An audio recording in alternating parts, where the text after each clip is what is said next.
Both sides are the best side, then. Oh, so we get to be comfortable here. I brought my glasses in case I have to read anything out of the book. You never know. And I'm only just drinking this because I haven't actually had an opportunity to have one yet, because I've been chatting to all of you lovely people for so long. I just want to add what Erkan said about Alasdair.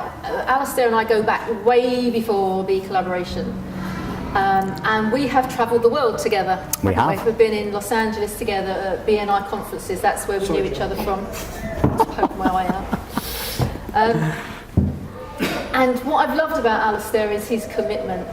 When I hear collaborators go, oh, it's a long way to come to Hertford, isn't it? Because we only had the one meeting originally, and Alasdair comes all the way from Darlington. Now, he doesn't come very often, but he does fly in and fly out, and people know the hell who he is, and we talk about him the rest of the time when he's not there, because not only is he flying in and flying out, but he's behind us every step of the way. Yeah. So when he's sent collaborators to us, he's sent referrals to us, he's supported us, he's at the end of a phone. The amount of times I've gone, oh, I've got one of my clients with an HR query, can you sort, and he's just done, and he's there constantly. So at the very beginning, I'd just like to say thank you so much for being my friend. Oh, my pleasure, and same back. Yeah. Okay, thank you.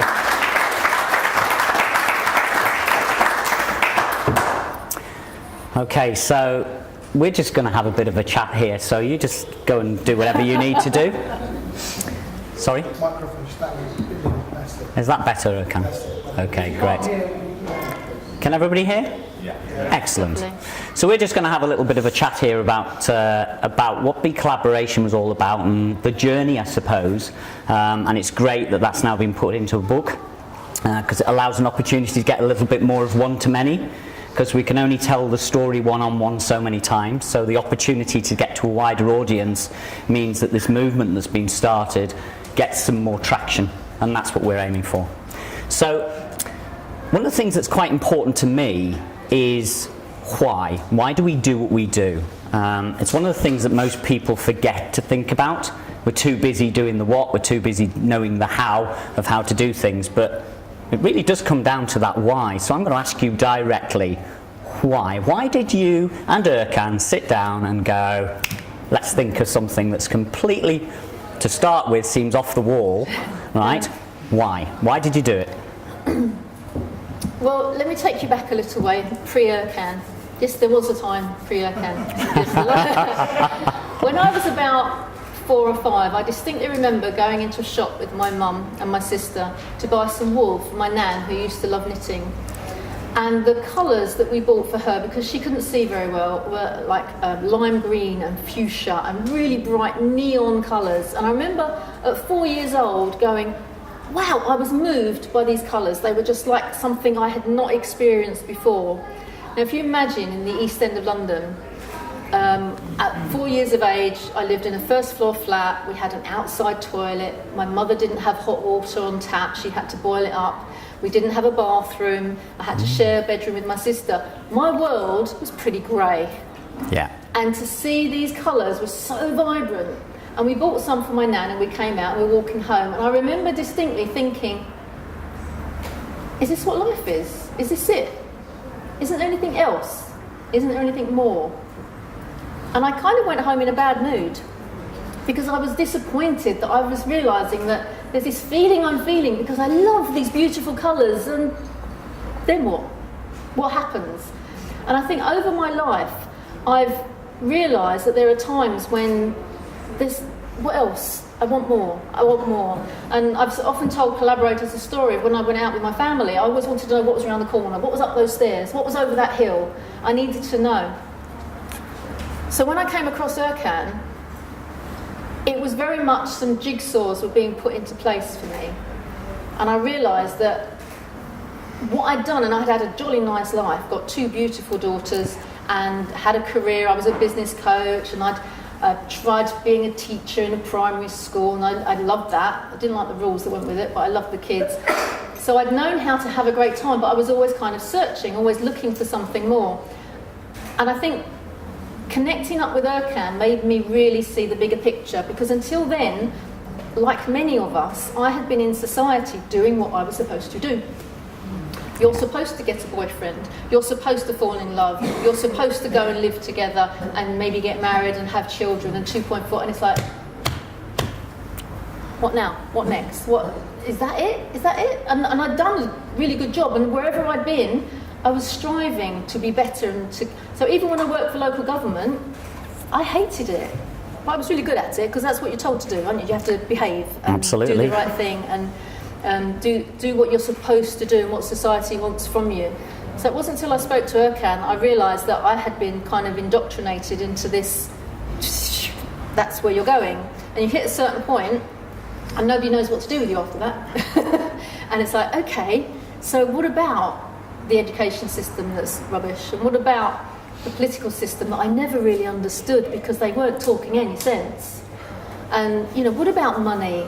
And why do some people have way too much money? And why do some people not have any? And that feeling of walking past a homeless person on the streets and not being able to reconcile it with I have and he has nothing. I remember one time we were in London and we were sitting in a pizza restaurant and my daughter was about 7 or 8, maybe younger. Mummy, why is that man sleeping on the floor? Has he got anything for his dinner tonight? Probably not, sweetheart. Would you think he should have some of ours? Yeah, probably. Okay. So by the time we'd finished and we had our leftovers and we'd saved some for him and put it in a lovely box and we came out to give him this pizza before we went to theatre. Aren't we lucky that we could do that in London? He'd gone. Damn. So now I can't go, oh well, we've been that and we'll go to theatre because I've got a 7-year-old who wants to feed someone because they realise that there are people that are starving in London, in our country, and it's not fair. So we then walked around most of Soho. It wasn't long before we found another chap who I kind of woke up and said, would you like some pizza, please? But it's that kind of, you have an obligation, you have a reason to do things when you're doing it for your children. And my why has become I have to be an example for my children in order for them to be an example for the world. So every time we met, and we met on an NLP course, and every time we met and had a coffee, maybe we had lunch, maybe it was a phone call, maybe we bumped into each other, there was another drip into that little pot of, come on, it's your turn now. So, there's all these injustices that you were seeing, and which when you're talking to your children, which is a phenomenal why, and it's the same for myself. Yeah. So you see all these social injustices, and you think, what are we going to do about that? That'd be fair to say, right? And I'm sure everybody else agrees that it's great to sit and recognise them, but it's whether or not we take action that makes the real difference. Yeah. So somewhere within that, and those coffees with Erkan and that, kind of speaking a little bit off the wall, would that be fair to say? Yeah, because that's fairly radical.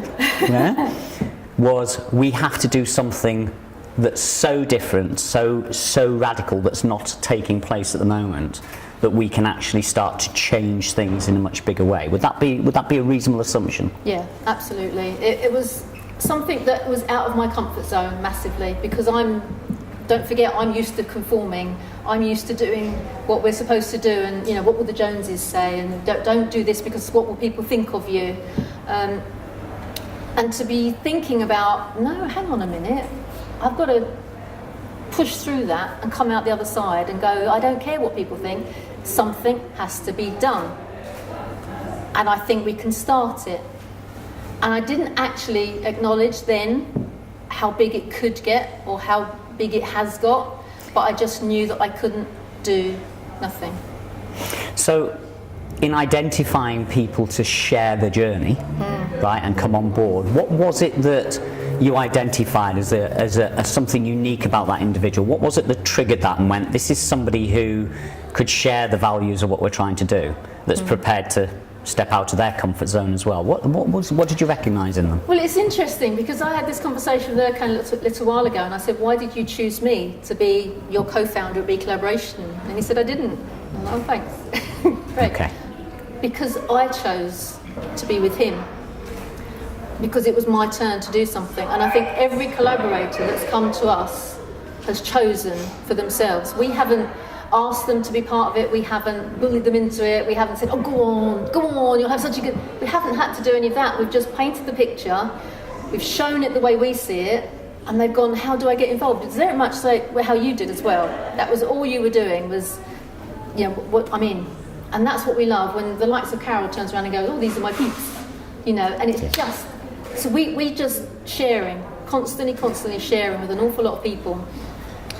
And if it's right for them, they're attracted like a magnet. So that reminds me of something Ercan's great at going on and on and on about all the time. In fact, it was one of the things he drew up on that flip chart when we first met that day. Is be, do, have. Yeah? Yeah. So we're starting to see the outcome, the have, of what was started 4 odd years ago, I think it was, yeah? Okay. Do you think it's all about the be? So that it's about the individuals who've come along and been a part of this, have actually seen an opportunity to really reflect on themselves and maybe change themselves, or just naturally are aligned, so their very being is correct, and then everybody's just started going out there and doing things and starting to have meetings and starting to find our genius and all those sorts of things? Do you think that it was that recognition of that individual? Because to start a movement, we started a movement, but to get that moving like the tsunami, we need lots more people to become part of that. So I'm kind of just distilled down to a little bit of that essence of what it is that makes those people tick. Well, I think if you're looking at specifics, if we had to write a model of what a collaborator looks like, I think it's fair to say they've reached a certain part of their life. We have had younger collaborators, but the collaborators that stick for a long time are of a certain age, if that makes sense. And they've probably... Maturity. That's the word. And they've kind of been through life's university, and they've come out the other end and they've gone, what's the purpose? Why am I here? What's my destiny? What am I supposed to be doing for the next generation? And I was on a course not so long ago where there was an 18-year-old and an 82-year-old, and they were at separate sides of the room, and there was about 150 people in the room, and the 82-year-old apologised to the 18-year-old for the mess that her generation had left for this young man to inherit on the planet. And he was so kind in his response as well, but I tell you what, there wasn't a dry eye in the house, because we all sat there kind of going, it's so true. I mean, Attenborough talking about the plastic in the planet, you know, guilty. You know, who hasn't had a bottle of water that's plastic? Do we need to have a plastic bottle of water? Not necessarily. So many things that we have done that have caused the problems on the planet, and half of it is because we are part of a herd. We are just keeping our heads down, keeping out of trouble, not doing it, not putting your head over that wall to find out, you know, whether you're going to be shot down or not, because it's too scary. So there's a very powerful word that sits behind that, and that's context. So behind Be Collaboration is we talk about contextualising everything, making it relevant. How important do you think that is, or do you think it's just the latest buzzword? There is an element of that, I believe, and it can come out in various ways. We talk about people's flow, their reason for being, their why. Simon Sinek very famously talks about the 3 circles. But without context, why are you doing anything? So if we can't analyse and see what our own personal definition of that is, you're kind of just, what's the expression, something in the wind. You're not, you're not going to be making a difference. And I don't know about anybody else, but I'm now at that stage of my life where job done with the family, to a certain extent, it's never going to be finished. But now I'm like, I have got this massive opportunity in front of me to create a space where I can bring people in, where they can help each other, where they can share their knowledge, they can support each other, they can create amazing opportunities for each other. Absolutely. And this has been happening again and again and again. And potentially, as it grows, we can have a bigger and bigger impact on the society's conscience of where we are going. And sometimes I talk about that and I think, this is too big. This is too big. So I kind of scale it down and go, yes, but if you can help the person sit next to you, then that's good. That's fine. That's good enough. But it's not good enough.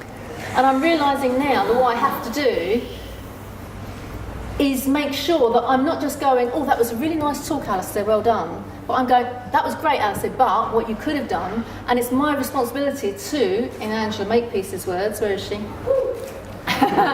to be the best you that you can be. So if I say to somebody, what you did was great, but you really could have done that, that would have been amazing, I want them to be able to see how they can be better than they ever thought possible for themselves. Now, if we were able to impact that to everybody, if every collaborator had that within them, to make the person next to them and the group of people and possibly the whole B Collaboration group and the whole B Collaboration community, if they could up their game for that, what impact could we have? It's the nth degree. How far could we go with this? So I have to apologise for playing small. And I think probably in the last 4 years, I've been jogging along. I think we can do so much better. But that's about our self-limiting beliefs, isn't it? Yeah. You start at the beginning, you went, really? Is this something we can do? Yeah. Who are we to do something like this? Yeah. So I would see that there's a real element, and when we bring the collaborative groups together and we start helping each other and we start sharing our genius and our reasons for why we do what we do, there's a very strong, powerful message that we're helping people to get beyond themselves. Yeah. Not in a negative way. That sounds terrible. I don't mean that, but I mean recognising that we're so much more than we are. Would that be fair to say? So let's just go on a little further, and what do you see as the real social impact of B Collaboration? Ooh, well, my dream is that if there was a B Collaboration group in every town, and those people from that group were able to start B Collaboration meetings in the local schools, and those children were empowered to be the best that they could be for what they chose to do, what they were passionate about, rather than have it taken away from them. It's like, oh no, you can't possibly do that. You don't know anything about maths, you don't know anything about science, you couldn't possibly do that. If we stop that happening, then we are feeding into the next generation that promise that they can do anything. And we talk about making a difference. What we're really talking about is changing the world. And I don't think it's a great place at the minute. We're very cosy here in lovely Hertford, and we could just put our blinkers on and be fine and, meet the Grim Reaper and go, job done. But it's not enough when we know there are people not that far away starving on the streets. So I see a time when we could have a knock-on effect. We can, what's the expression? We can reach a level where there are enough B Collaboration groups in this country and possibly abroad where everyone will know somebody that's in B Collaboration, and everyone will have been touched and inspired and supported and cared for and loved and nurtured because they knew a B Collaboration member. And it would be lovely to be able to say the world is a better place because of B Collaboration. Okay, it's very powerful. So you wrote the book? I wrote the book. Okay. So just like that, yes.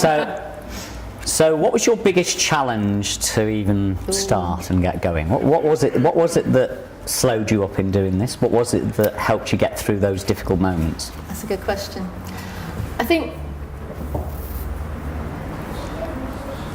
like most things, when you know it's a big job, you do put it off. Oh, I'll do it next month. Oh, I'll do it next year. And I think it got to the stage where there were a few people saying they were writing their books, and I was like, oh, flip, stop this. They're talking about it, I'm just going to do it. And the reason I wanted to do it is because I heard a lot of people listening to Erkan and being inspired by him, but then not knowing what to do with it.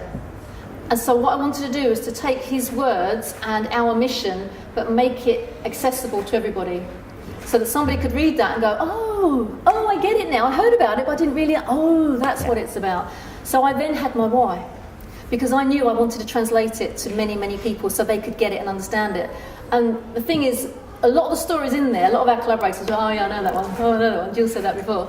But if you're a brand new collaborator and you don't know anybody, to have that book given to you and you can read it and you've got the background, all of a sudden you feel like you're part of the community because you know those stories. You know, oh my goodness, that's Scott. Oh flip, that's Angela. She's the one that, oh wow. And you feel included straight away. So part of the purpose was to make sure that by writing the book, it made it accessible, more accessible to our collaborators, but also to people who knew nothing about bee collaboration but could read that and go, oh yeah, I get that now. I wanted to make it easy for them to understand without having to work hard at it, without having to be at a higher intellectual level, or without having to think about the macro. They could just get it for who they were and where they were. But we also talk about the big picture as well, so it flows. Because contextually, to use that word again, what bee collaboration's doing is a big thing. It's not just something that's going to happen in Hertford. It's starting to travel from Darlington for starters. So, I was talking to Graham Weimiller, the chief executive of BNI in Los Angeles. So that's starting to get some sway, and collaboration is becoming part of the common parlance. People are starting to use that as an expression. How do we collaborate with each other to get more?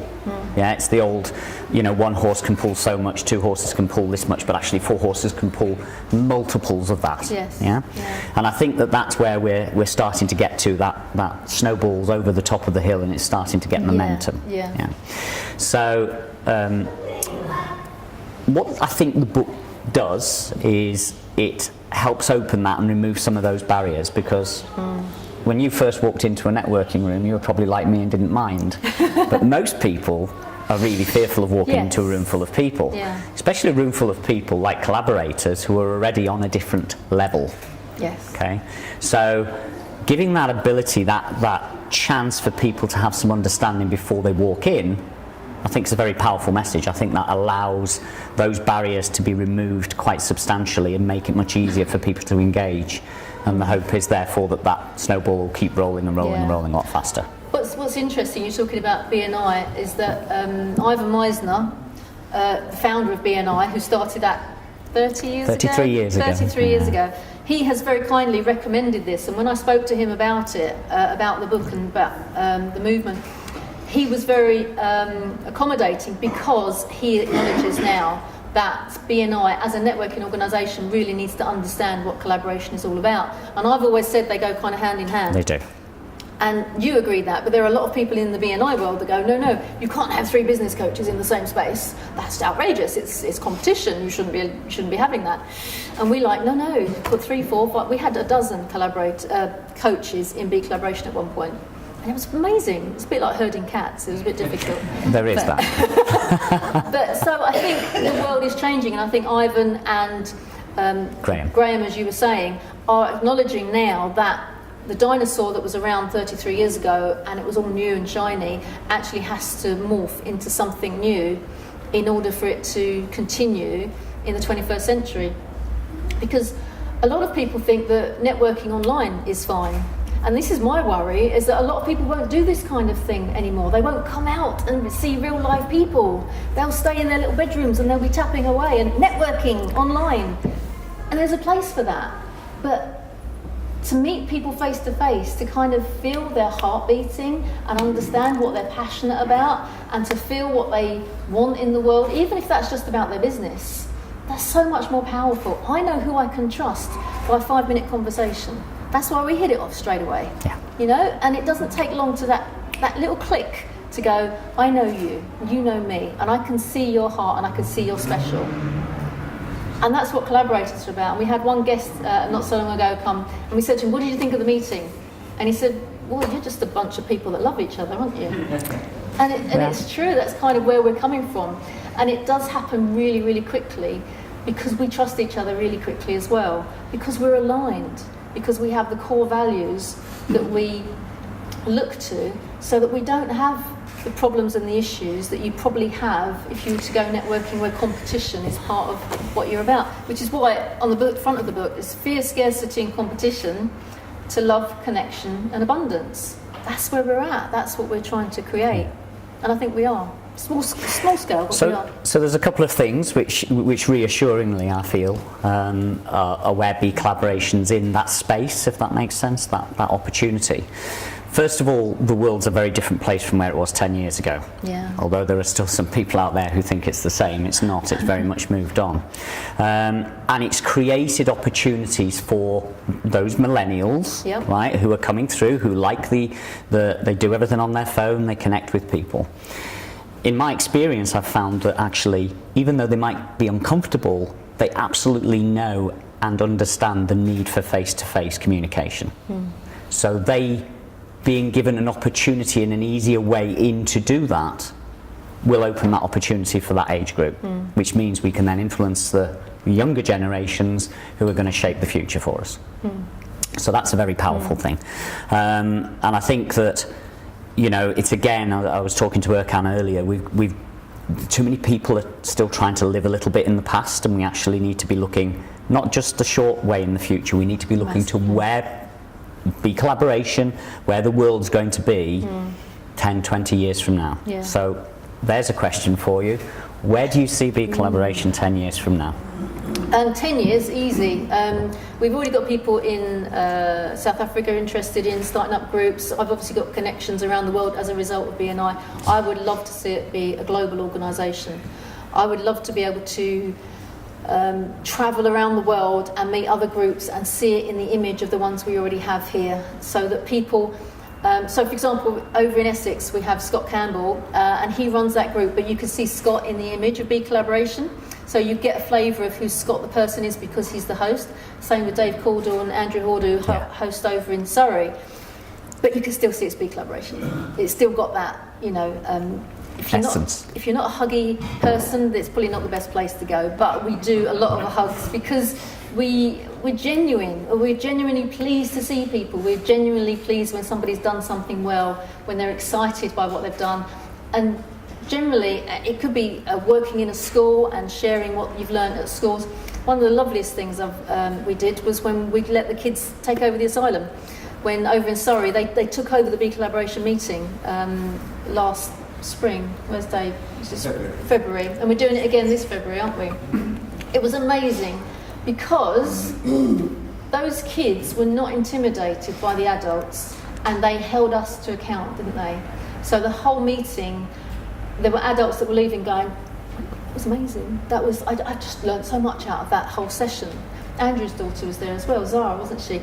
And they were just so intelligent and clear thinking and future thinking, and it made me realise that we've got to step up.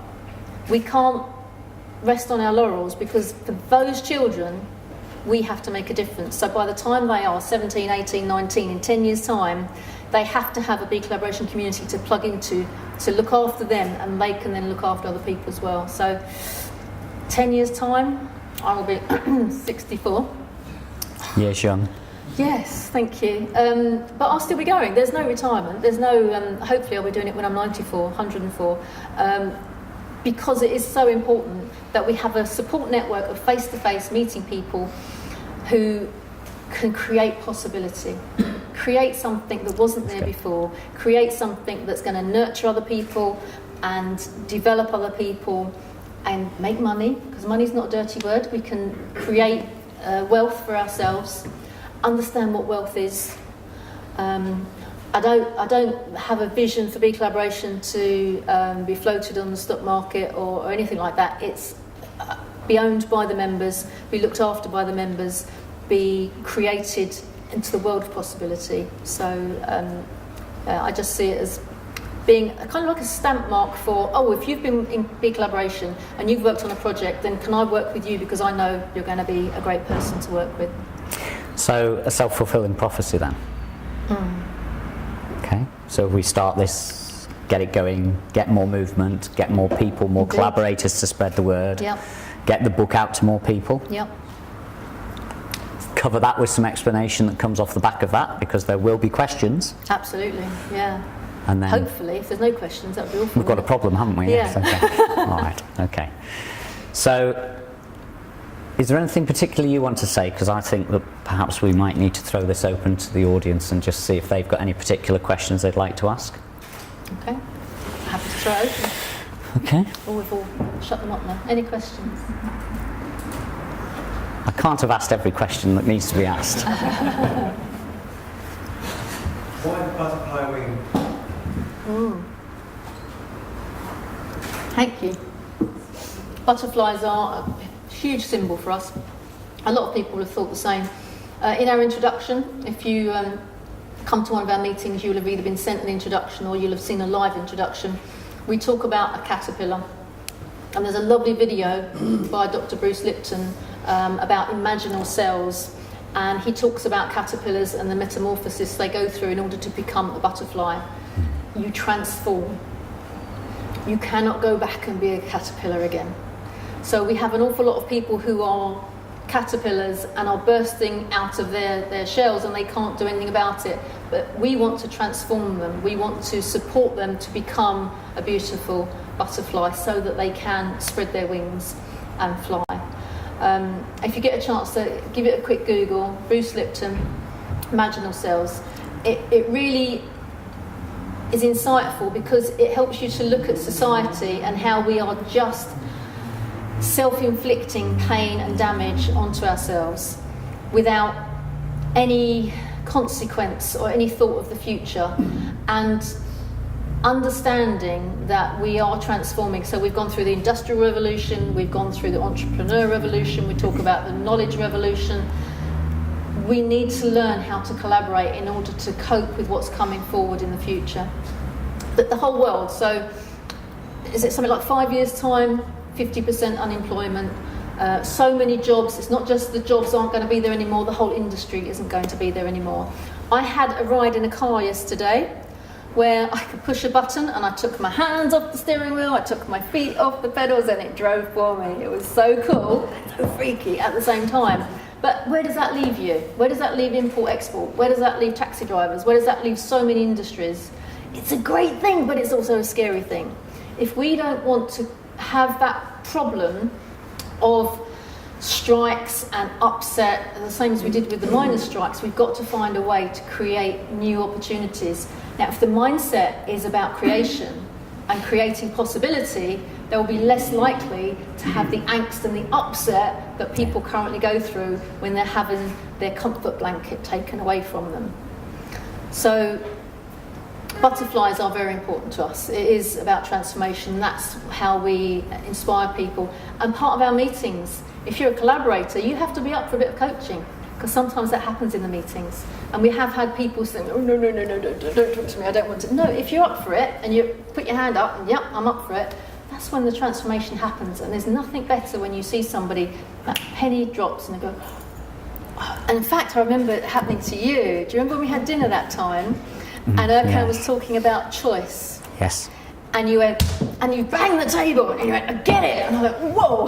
One, it was really quick, because most people don't get it that fast. But two, it's like that minute you went, it all kind of fell into place for you. Yeah. So anytime you get an opportunity to have personal coaching within a B collaboration community, you know it's being done with love. You know that your best interest is at the heart of the person that's trying to support you, rather than somebody going, what'd you do that for? That was ridiculous, don't do that. There's never any condemnation about what you do. I think that's one of the things that I really like about collaboration meetings are the openness, and there's no fear that you're going to be embarrassed. There's no fear that you're going to be put under pressure.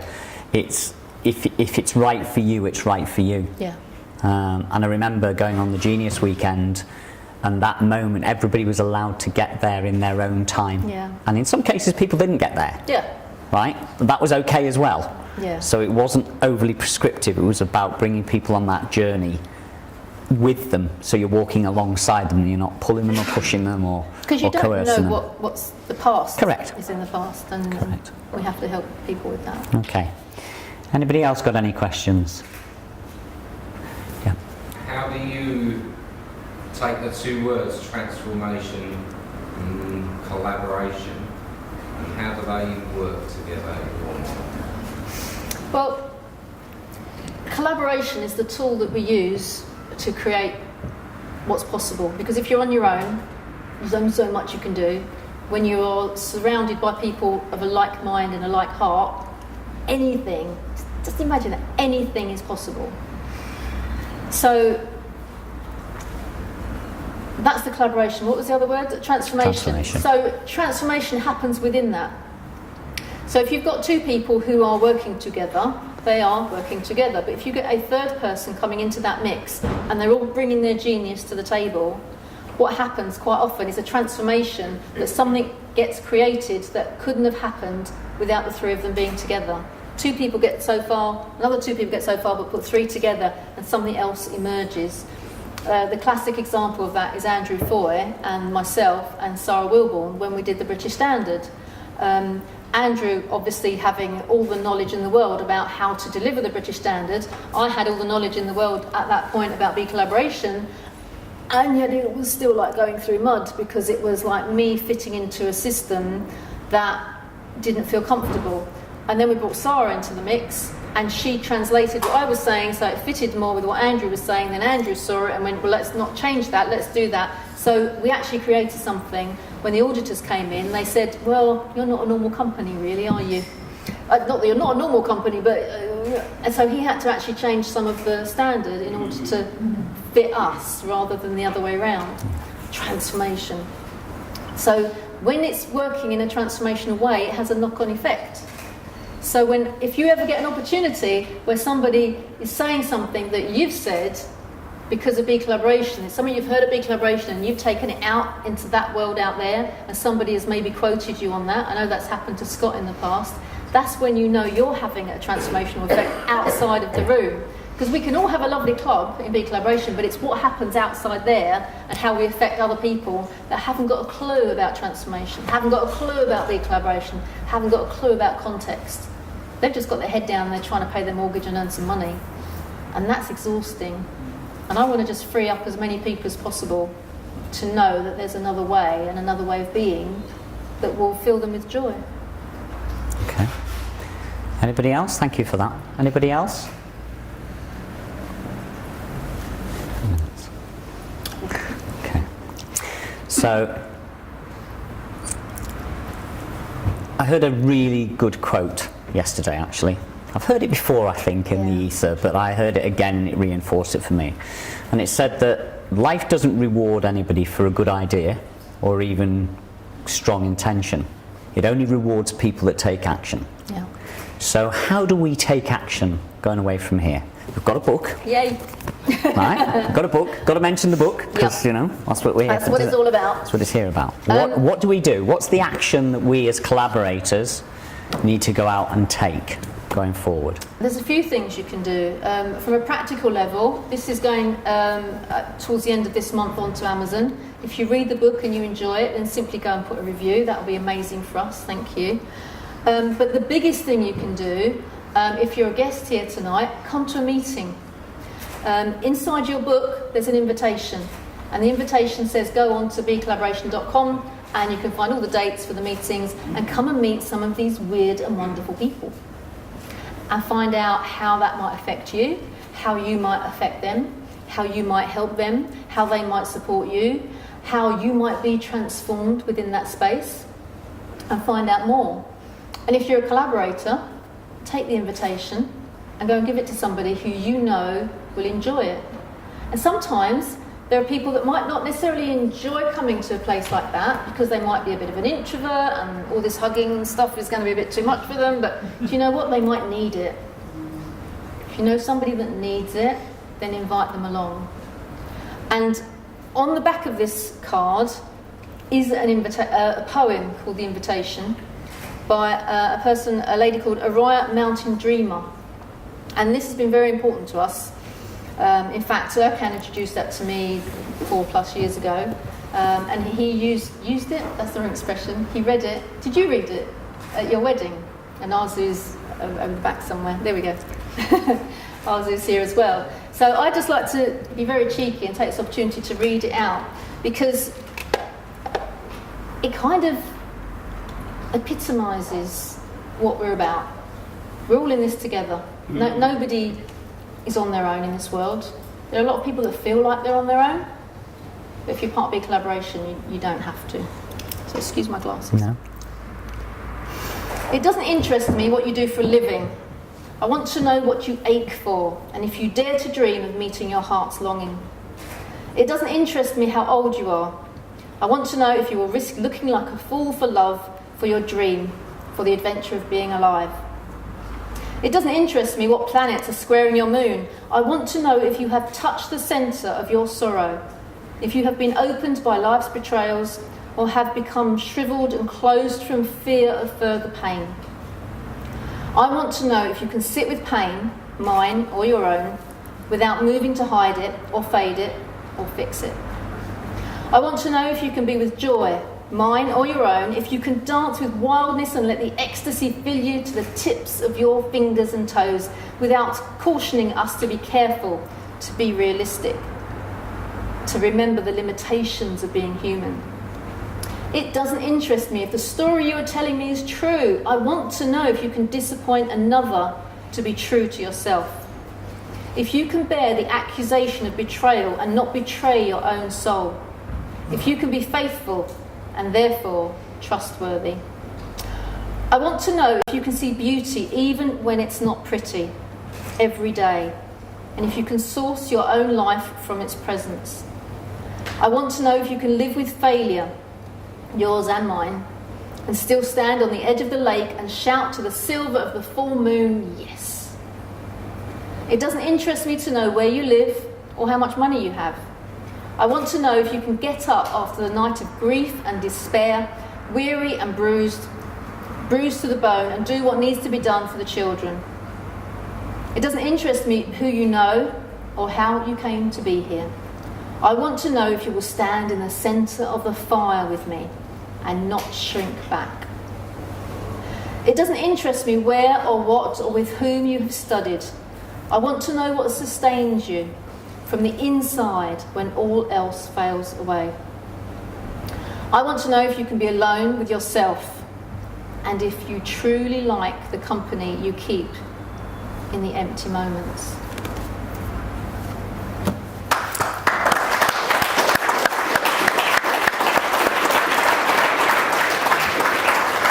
Well done. I think that's very poignant, and I think that resonates a lot with collaborators particularly. I think we can see a lot of that in ourselves in what we're trying to do, and I think that's what it's about. That's the action. Okay, so there's a few collaborator groups. Yep. Where's next? Okay, well, if you fancy popping along to one, the next meetings are in January. Look up on the website. We have 4 at the moment. I would love to say by the end of next year we've maybe got a dozen. That would be cool. We're not about growing quickly. We're about growing steadily and attracting the people that are going to be committed to us. We don't want people that are going to come in and then disappear out. We want people that are going to be consistent and grow with us, grow individually and grow the groups as well. And that's about making sure that the values are communicated, that what the essence of Be Collaboration is about. Yeah. Right? Because if we don't communicate that, we won't attract the right people. Yeah. It's not a coffee club. And everyone is the right people, but not everyone knows they're the right people because they've got so much baggage that they have in the past that sometimes you need to kind of work on yourself as well in order for it to be a good fit. But again, the collaborating meetings give an opportunity for that to be done in a safe environment. Yes. And Yes. I think that that's one of the powerful things. So our action, I suppose, is we need to just get out there and invite some more people along, Yes, so they please. can see for themselves if Be Collaboration is right for them. Yeah, Okay. definitely. Thank you. 2 minutes. Okay. Okay. So, I think it might be a nice point at this time for Erkan to come and ask any collaborators if they would like to share what their experiences of Be Collaboration. yeah. We volunteer, Gill and Alasdair.